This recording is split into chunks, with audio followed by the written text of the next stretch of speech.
20 सीटों पे 20 सीटों पे पिछले समय 17 सीट जीते थे। इस समय उससे भी आगे हम अधिक सीटों से जीते।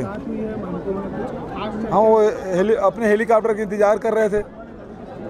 मेरी हेलीकॉप्टर वहाँ खड़ी थी, वो अपने हेलीकॉप्टर का इंतज़ार कर रहे थे, मिले, उससे मुलाकात हुई। अब छत्तीसगढ़ में आए तो दुआ सलाम तो होगी। खास और नक्सलियों का इलू चल रहा है, उस पर क्या कहेंगे? वो अपने मणिपुर के बारे में पहले बता ले। 7 सिस्टर के वो हेड बनते हैं और 4 महीने से मणिपुर में आग लगी हुई है। यहाँ तो नक्सली पीछे धकेल दिए गए हैं, सिमट गए हैं, उसके सीमित क्षेत्र में रह गया है। नहीं तो रमन सिंह के राज में तो रायपुर तक के मंत्रियों के बंगले तक पहुँच जाते थे। प्रधानमंत्री ने आज कहा है कि बस्तर में विकास नहीं हो रहा है, लेकिन 4 दिन बचे मतदान के। भारतीय जनता पार्टी के मानसिक दिवालियापन देखिए। अभी तक छत्तीसगढ़ के लिए, जनता के लिए क्या करेंगे ये तक नहीं बता पाए। प्रधानमंत्री आए, वो कम से कम बताते कि उसके बस्तर के विकास में उसका मास्टर प्लान क्या है। 5 साल पहले तो डबल इंजन की सरकार थी, तब आपने क्या कर लिया और आगे क्या करेंगे। इसका मतलब ये है कि आप मानसिक रूप से ये मान लिए हैं कि आप बुरी तरह से चुनाव हार रहे हैं। कितनी सीटें? 21 सीटों पे अभी मतदान हो रहा है।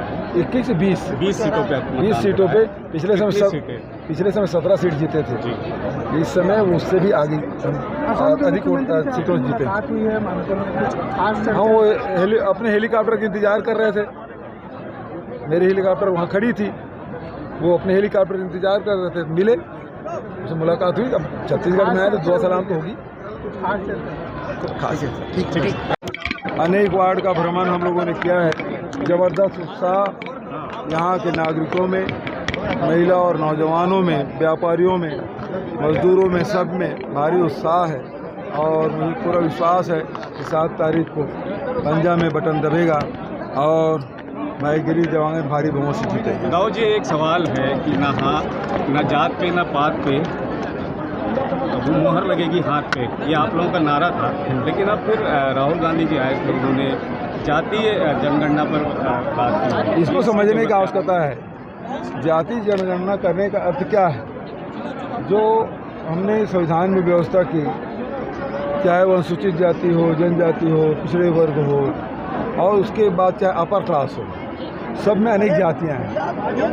अनेक जाति होते हुए भी हर वर्ग में कुछ जातियां हैं वो आगे बढ़ते हैं, कुछ जातियां हैं वो पीछे रह गई हैं। चाहे अनुसूचित जाति में हो, चाहे जनजाति हो, चाहे पिछड़े वर्ग हो, चाहे किसी वर्ग में। अपर क्लास में भी बहुत सारी जातियां हैं जो पीछे रह गया है। जब हम जनगणना करेंगे तो हमको पता चलेगा कि कौन सा वर्ग, कौन सी जाति है वो पीछे रह गया है। तो उसके लिए शासन, चाहे केंद्र शासन हो चाहे राज्य शासन हो, योजना बनाएगी, कार्यक्रम देंगे, तब तो समान रूप से वो आगे बढ़ पाएंगे।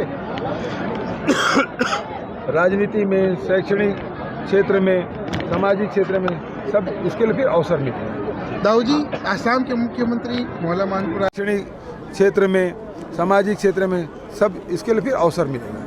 दाऊ जी, उस पर क्या कहेंगे? वो अपने मणिपुर के बारे में पहले बता ले। 7 सिस्टर के वो हेड बनते हैं और 4 महीने से मणिपुर में आग लगी हुई है। यहाँ तो नक्सली पीछे धकेल दिए गए हैं, सिमट गए हैं, उसके सीमित क्षेत्र में रह गया है। नहीं तो रमन सिंह के राज में तो रायपुर तक के मंत्रियों के बंगले तक पहुँच जाते थे।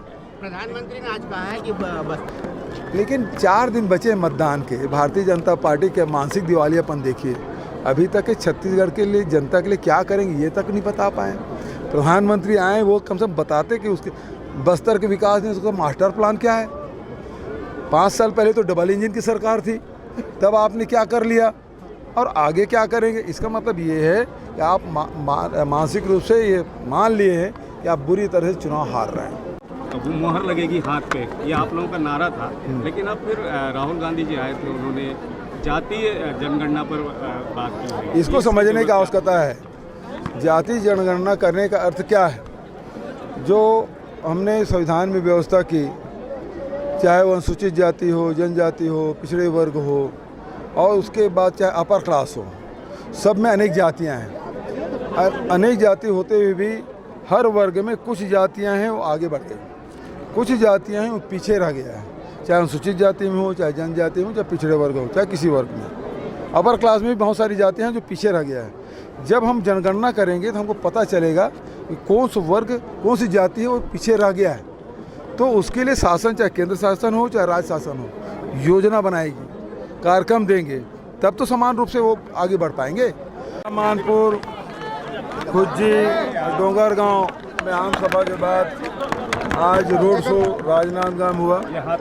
अनेक वार्ड का भ्रमण हम लोगों ने किया है। ज़बरदस्त उत्साह यहाँ के नागरिकों में, महिला और नौजवानों में, व्यापारियों में, मजदूरों में, सब में भारी उत्साह है।